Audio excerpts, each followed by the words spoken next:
معزز حاضرین، میرے بھائیوں اور بہنوں، السلام علیکم ورحمۃ اللہ تعالی وبرکاتہ۔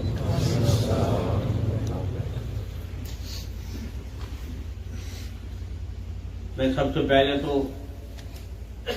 اللہ جل جلالہ کا شکر ادا کرتا ہوں کہ اس نے آپ حضرات کے ساتھ اس اہم موضوع پر بات کرنے کا موقع عطا فرمایا، اور اس کے لیے میں حضرت مولانا محمد صاحب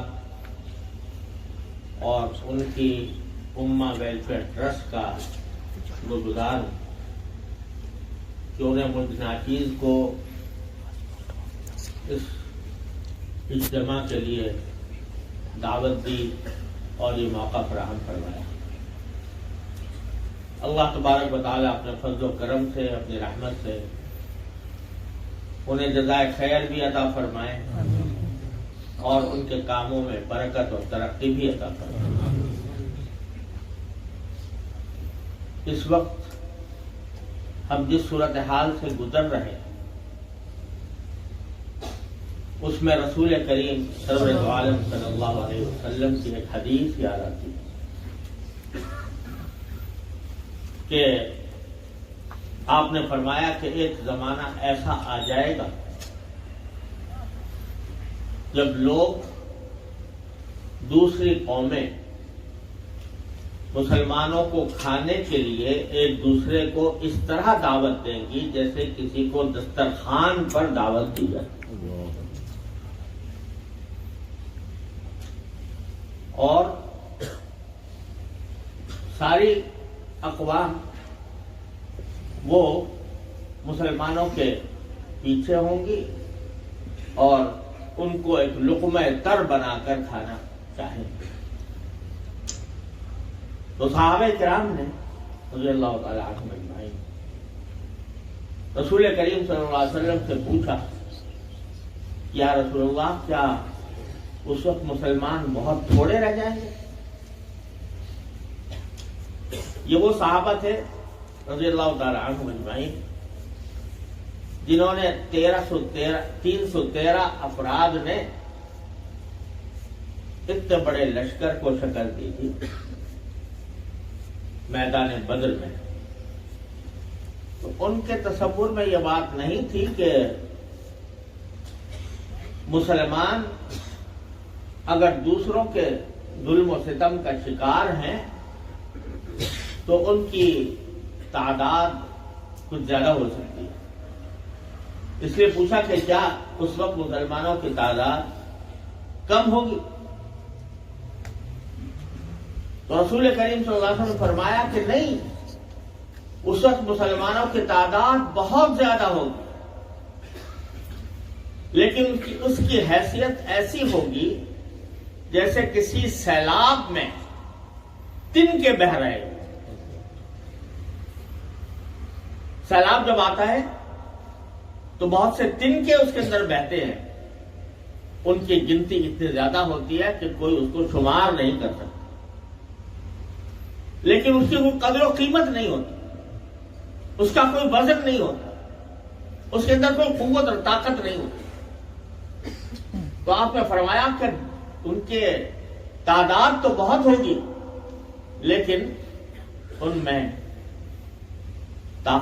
میں طاقت وہ نہیں ہوگی جو ایک مومن کی طاقت ہوگی۔ آج ذرا آپ گرد و پیش پر نظر دوڑا کر دیکھیں، ابھی مولانا محمد صاحب جو تفصیلات آپ کے سامنے بتا رہے تھے، تو مسلمانوں کی تعداد اگر دیکھا جائے تو دنیا کی آبادی کا تقریباً 1/3 مسلمان ہیں۔ آج جتنی تعداد مسلمانوں کی ہے اس سے پہلے کبھی نہیں ہوئی۔ آج جتنے وسائل مسلمانوں کو حاصل ہیں تاریخ میں کبھی نہیں ہوئے۔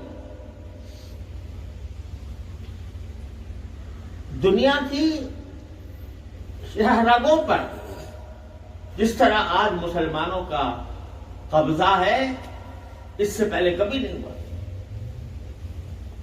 آپ دیکھیے اللہ تبارک و تعالیٰ نے مراکش سے لے کر انڈونیشیا تک نقشہ اٹھا کر دیکھیے تو اس میں مسلمان ایک زنجیر میں پرو ہوئے، ایک کے بعد دوسرا، دوسرے کے بعد تیسرا، تیسرے کے بعد چوتھا۔ مراکش سے انڈونیشیا تک مسلمان ایک ہی زنجیر میں ہیں، بیچ میں صرف دو رکاوٹیں ہیں، ایک یہود کی اور ایک ہنود کی، ایک اسرائیل کی اور ایک بھارت کی۔ یہ دو رکاوٹیں آپ اگر ان سے قطع نظر کر لیں تو انڈونیشیا سے، مراکش سے لے کر انڈونیشیا تک ایک لڑی میں پروئے ہوئے۔ دنیا کی اہم ترین شاہراہیں ان کے پاس، آپ نہر باسفورس ان کے پاس، نہر سوئز ان کے پاس، خلیج عدن ان کے پاس، آپ نہر ہرمز ان کے پاس، جو بڑی بڑی اسٹریٹجک پوائنٹس ہیں دنیا کے، اس میں یہ قابل ہے۔ پوری دنیا کا اگر آپ جائزہ لیں تو یہ سینٹر ہے دنیا کا، پوری دنیا کا بیچوں بیچ اللہ تبارک و تعالیٰ نے ان کو جگہ دی۔ ان کے پاس اگر دیکھا جائے تو مغرب میں اور مشرق میں دونوں طرف وہ ممالک ہیں جہاں دن اور رات معتدل نہیں ہوتے، اکثر و بیشتر یہ معتدل دن رات رکھنے والے ملک ہیں۔ اور دولت کے اعتبار سے اگر دیکھا جائے تو اس وقت ان کے پاس جتنی دولت ہے مسلمان کے پاس، وہ شاید تاریخ میں کبھی نہیں ہوئی۔ تیل کو آج بہتا ہوا سونا کہا جاتا ہے، اور تیل کی اجارہ داری ان کو حاصل ہے۔ دنیا کے اندر تیل اگر سب سے زیادہ پیدا ہوتا ہے تو ان کے یہاں، یہاں تک کہ مشہور ہو گیا کہ جہاں مسلمان ہے وہاں تیل ہے۔ اور مغربی دنیا ان سے تجارت کرنے پر مجبور ہے۔ اگر ان کی تجارت مغربی دنیا کے اوپر اس کے ساتھ نہ ہو تو یہ مغربی دنیا میں جو آپ عیش و عشرت دیکھ رہے ہیں وہ اس کا نام و نشان نہ رہے گا۔ یہ سب مسائل اللہ تبارک و تعالیٰ نے ان کو دولت دی اور ملک دیے ہیں، ایسے ملک دیے ہیں تو زرخیز ملک ہیں جن میں قدرتی وسائل کی فراوانی ہے۔ یہ سب کچھ ہے، مگر آپ دیکھو اس مسلمان کے ساتھ کیا ہو رہا ہے۔ اس کو ہر جگہ پٹائی ہو رہی، ہر جگہ پٹائی ہو رہی۔ شام میں کیا، مصر میں کیا، لیبیا میں کیا، یمن میں کیا، عراق میں کیا، شام میں کیا، اور اب ہندوستان میں کیا، اور کشمیر میں کیا، اور فلسطین میں کیا۔ ہر جگہ مسلمان مظلوم ہیں، مقہور ہیں اور بے بس ہیں، بے کس ہیں۔ یہ صورتحال آخر کیوں پیدا ہوئی؟ یہی تو لوگ تھے جن کی سلطنت میں سورج غروب نہیں ہوتا تھا، یہی تو لوگ تھے کہ دنیا ان سے آ کر علوم و فنون سیکھتی تھی، یہی تو لوگ تھے جنہوں نے دنیا کو تمدن اور تہذیب سے آشنا کیا۔ اچانک کیا ہوا کہ ہم اس طرح بکھر گئے اور اتنے بے بس اور بے سہارا ہو گئے کہ ہمیں باقاعدہ ہمارے کھانے کے لیے، جیسے رسول کریم صلی اللہ علیہ وسلم نے فرمایا تھا، ایک دوسرے کو دعوت دی جا رہی ہے، آؤ مسلمانوں کو کھائیں مل کر۔ وہ صورتحال ہے۔ جس کی کچھ تھوڑی سی تفصیل آپ نے مولانا محمد صاحب کے بیان میں سنی. غور کرنا چاہیے کہ ہم اس حال کو کیسے پہنچے، کیا اسباب تھے جن کے ذریعے ہم اس حالت کو پہنچے ہیں. آج کی اس مجلس میں اللہ تعالی ہمیں اس کے صحیح سبب سمجھنے کی توفیق عطا فرمائے اور ان کا تدارک کرنے کی توفیق عطا فرمائے. سب سے پہلی بات مجھے حضرت شیخ الہند رحمۃ اللہ علیہ کی بات مولانا محمد صاحب نے سنائی. حضرت شیخ الہند رحمۃ اللہ علیہ نے ایک مرتبہ آپ کو پتا ہے کہ وہ مالٹا میں انگریزوں کے ہاتھ کے ساتھ انگریزوں نے ان کو گرفتار کیا تھا اور کئی سال وہاں پر قید رہے. پھر اللہ تعالیٰ نے جب رہائی عطا فرمائی تو میں نے اپنے والد ماجد قدس اللہ تعالیٰ سرہ حضرت مولانا مفتی محمد شفیع صاحب رحمۃ اللہ علیہ سے سنا. حضرت والد صاحب میرے والد ماجد حضرت مولانا مفتی محمد شفیع صاحب رحمۃ اللہ علیہ شیخ الہند کے عاشق تھے. بچپن میں بھی وہ فرماتے تھے کہ جب بچے کھیلنے کے لیے جاتے ہیں عصر کے بعد تو میں حضرت شیخ الہند کے مجلس میں جا کے بیٹھتا ہوں. عصر کے بعد حضرت ایک درخت کے نیچے بیٹھتے تھے اور جو لوگ آتے ہیں ملاقات کرتے رہتے تھے، حضرت کی باتیں کرتے رہتے. تو بچپن سے میں معمول تھا کہ حضرت کی خدمت میں جا کر بیٹھوں اور ان کی باتیں سنتے. والد صاحب رحمۃ اللہ علیہ نے حضرت شیخ الہند سے بیعت بھی تھے اور حضرت والد صاحب رحمۃ اللہ علیہ نے حضرت شیخ الہند کی وجہ سے اپنا دورہ حدیث کا ایک سال مؤخر کیا. دورہ حدیث آ گیا تھا لیکن حضرت شیخ الہند مالٹا میں تھے تو اس لیے گرفتار تھے. یہ سوچا کہ شاید ایک سال کے بعد دوبارہ حضرت تشریف لے آئیں تو ایک سال دورہ حدیث کا سال مؤخر کیا. خیر، تو حضرت فرماتے ہیں کہ اسی دن بیٹھے ہوئے میں حضرت کے پاس بیٹھا تھا اور حضرت یہ فرما رہے تھے کہ بھائی مالٹا کی تنہائیوں میں، مالٹا میں جب میں قید تھا وہاں تنہائی تھی. دو ایک آدمی ساتھ تھے، حضرت مدنی رحمۃ اللہ علیہ اور مولانا افضل گل رحمۃ اللہ علیہ اور ایک دو اور. لیکن جب مالٹا کی تنہائیوں میں نے جتنا غور کیا تو مسلمانوں کے زوال اور انحطاط کے دو سبب اللہ تعالی نے مجھے بتائے کہ بنیادی طور پر دو سبب مسلمانوں. ایک مسلمانوں کا باہمی اختلاف، باہمی افتراق، اختلاف نہیں افتراق. ایک تو ہوتا ہے اختلاف یعنی رائے کا اختلاف، میری رائے کچھ اور ہے دوسرے کی کچھ اور ہے. اس میں تو کوئی خرابی نہیں ہے، شروع سے چلا آتا ہے.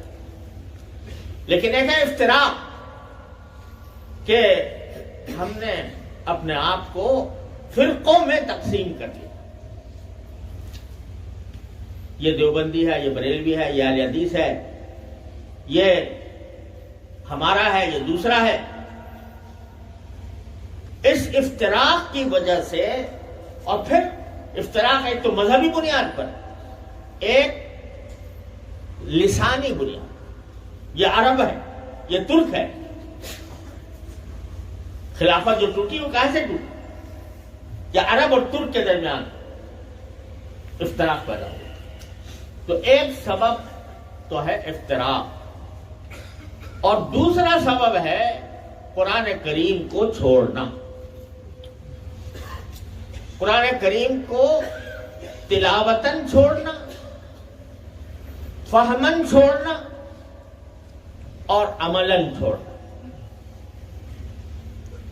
قرآن کے تین حقوق ہیں، ایک تلاوت، دوسرے اس سمجھنے کی کوشش، تیسرے اس پر عمل، اور چوتھے اس کی دعوت. ان کو چھوڑ دیں. اس کی وجہ سے یہ صورتحال پیش آئی ہے مسلمانوں کو زوال. چنانچہ حضرت نے فرمایا تھا کہ میں اپنی باقی ماندہ زندگی ان 2 مقاصد کے اندر خرچ کروں گا۔ چنانچہ حضرت نے ایک تو مسلمانوں میں اتحاد پیدا کرنے کے لیے ان لوگوں کے پاس گئے جو ان کی صورت دیکھنے کو تیار نہیں تھے، جو ان کے ساتھ بیٹھنے کو تیار نہیں، ان کے آگے جا کے ہاتھ جوڑے کہ خدا کے لیے ملت مسلمہ، امت مسلمہ کے فلاح کی خاطر، اللہ کی رضا کی خاطر ایک ہو جاؤ۔ اور دوسرے قرآن کریم کے لیے مکاتب، جس کا مولانا نے ذکر کیا، بنگال میں مولانا گئے، وہاں پر جو مکاتب کا جال بچھا ہوا ہے وہ حضرت شیخ الہند نے کہا۔ تو اسباب جو 2 بتائے ہیں ان میں جہاں تک اختلاف کا تعلق ہے آپ دیکھ رہے ہیں آنکھوں سے، یعنی مسلمان ملکوں کے طرف مسلمان ہیں، لا الہ الا اللہ محمد رسول اللہ پڑھنے والے ہیں اور دین پر ایمان بھی رکھتے ہیں، قوی بھی ہیں، مضبوط بھی ہیں، لیکن ایک دوسرے کے ساتھ اس طرح برسر پیکار ہیں کہ ایک کا جہاز دوسرے کی فضا میں نہیں اڑ سکتا۔ اسرائیل کا اڑ سکتا ہے لیکن مسلمان کا جہاز نہیں اڑ سکتا۔ تو افتراق اور مذہبی افتراق، لسانی افتراق، عصبیت کا افتراق آج وہ اپنی عروج پر ہے، انتہا پر۔ تو پہلی بات تو یہ ہونی چاہیے کہ مسلمانوں کے اندر ایک شعور پیدا ہو افتراق پیدا کرنے والوں کے خلاف، جنہوں نے افتراق کی بنیادیں ڈالی، اور ان کے بارے میں مسلمان، عام مسلمان وہ کھڑا ہو کہ ہم اس افتراق کو کسی طرح تسلیم نہیں کرتے۔ آپ ایک ایسے ملک میں رہتے ہیں کہ جہاں الحمدللہ آپ کو ہر طرح کی آزادی، آپ اپنی رائے ظاہر کر سکتے ہیں، آپ کسی بھی مسئلے پر کوئی موقف اختیار کر کے آپ اس کے لیے کوئی مہم چلا سکتے ہیں، آئینی طور پر بھی آپ کو حق حاصل ہے۔ تو کیوں نہیں یہ جتنے مولانا نے باتیں کی ہیں، شام کی ہو اور یمن کی ہو، ہندوستان کی ہو یا کشمیر کی ہو یا فلسطین کی، کیا ہمارے ذمہ یہ فرض نہیں عائد ہوتا کہ کم از کم ان کے لیے رائے عامہ تو ہموار کریں؟ آج مغربی دنیا میں ان ظالموں نے اپنے آپ کو مظلوم بنا کر پیش کیا، دنیا ان کے گن گا رہی، اور ہم کیا کھڑے ہو کر اپنے موقف کو پیش نہیں کر سکتے؟ دنیا کی رائے عامہ کو ہم اپنے ہاتھ میں استوار نہیں کر سکتے؟ اگر یہاں پر مختلف قسم کے جلوس نکل سکتے ہیں، تحریکیں چل سکتی ہیں، بینر لگائے جاتے ہیں، اور کیا کچھ ہوتا ہے، کیا ہم اپنے ان مظلوم مسلمانوں کے لیے کوئی یہ حرکت نہیں کر سکتے کہ کم از کم دنیا کی توجہ تو ان کی طرف ہو؟ میڈیا ان کی بات نہیں ظاہر کرتا۔ آج سنو، مولانا روہنگیا کا حوالہ دے رہے تھے، روہنگیا کی آواز کہیں آپ کو عالمی میڈیا پر نظر آتی ہے؟ کہیں نہیں۔ اور چین کی مثال دے رہے تھے، اس کی بات کہیں نظر آتی ہے؟ لیکن اگر ہم بیدار ہوں، بحثیت عوام کے ہم بیدار ہوں، تو دنیا کے ہر خطے میں ہم ان کے لیے آواز اٹھا سکتے ہیں، اور اس کو آواز کو رائے عامہ پر اثر انداز کرنے کی کوشش کی جا سکتی ہے۔ آپ اندازہ لگاؤ کہ کہیں اگر کسی ایک جگہ کسی غیر مسلم کے اوپر کوئی زیادتی ہو رہی ہو تو دنیا چیخ اٹھتی ہے، لیکن مسلمان اتنا بے قیمت ہے کہ اس کی جانیں لی جا رہی ہوں، اس کے بچوں کو قتل کیا جا رہا ہو، اس کی عورتوں کی عصمت دری کی جا رہی ہو، اس کے اوپر ڈاکے ڈالے جا رہے ہوں، دنیا اس کا کوئی اثر نہیں ہے۔ گویا یہ مسلمان تو ایک ایسی چیز ہے کہ اس کو جس طرح چاہو پیس دو۔ یہ اس لیے پیدا ہوا ہماری خاموشی سے۔ ہم کیوں خاموش؟ اور جبکہ ایسی جگہ پر ہوں جہاں پر کہ الحمدللہ آزادی ہے۔ دوسری بات یہ کہ ان مظلوموں کا ہم تذکرہ ضرور کرتے ہیں، میں اپنے آپ کو شامل کر کے یہ بات کہہ رہا ہوں، اور ان کی بے چارگیوں پر ہم ترس بھی کھاتے ہیں، لیکن جیسا کھانا چاہیے، جیسا ترس کھانا چاہیے، اور جو تڑپ ہمارے دلوں میں پیدا ہونی چاہیے وہ تڑپ موجود نہیں۔ آپ ذرا اندازہ کریں کہ اگر میں اپنے بارے میں کہتا ہوں، میرے بیٹے کو کسی نے گرفتار کر لیا ہو اور اس کو کسی کوٹڑی میں بند کر رکھا ہو، میرا کیا حال ہوگا؟ میں چین سے سو سکوں گا؟ مجھ سے کھانا کھایا جائے گا؟ میں کیا اس صورت میں لذیذ غذاؤں سے لطف اندوز ہو سکوں گا؟ کیونکہ میرا بیٹا وہ جیل میں ہے، ظلم و ستم کا شکار ہے، لیکن میں سارا سر پیر ماروں گا، صبح سے لے کر شام تک اپنے پورے دن صرف کر دوں گا کہ کسی طرح اس کو رہائی مل جائے۔ کیا اس طرح کی طرف ہمارے دل میں ان سارے مسلمانوں کے بارے میں پیدا ہو رہی ہے؟